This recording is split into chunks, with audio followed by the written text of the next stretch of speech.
在2号校友会的牵线之下，淡江大学甲英海中学举行发布会，正式签约成为策略联名的重点高中之一，嘛是台南地区第一间合作的学校，对双方未来的交流充满期待。我本身也是淡江的校友，也是英海的校友，然后也是两个校友会的总干事。也是希望可以促成2间学校结盟，然后有机会可以让资源共享，让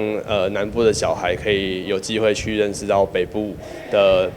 私立顶尖大学。高中学校的资源有限，和大学合作是未来趋势。淡江大学无论在外语、AI 智慧方面，拢相当的好，嘛是目前国家推展的重点政策。因此，英海中学特别希望会当有大学课程来配合，拓宽学习领域。在数理的部分，我们可以结合淡江大学的 AI。当然，在我们的双语实验班，可以跟淡江大学的外语学院，以一个大学来照顾一个高中，共同携手合作。希望这是一个好的起点，那也希望未来整个台南地区的高中，透过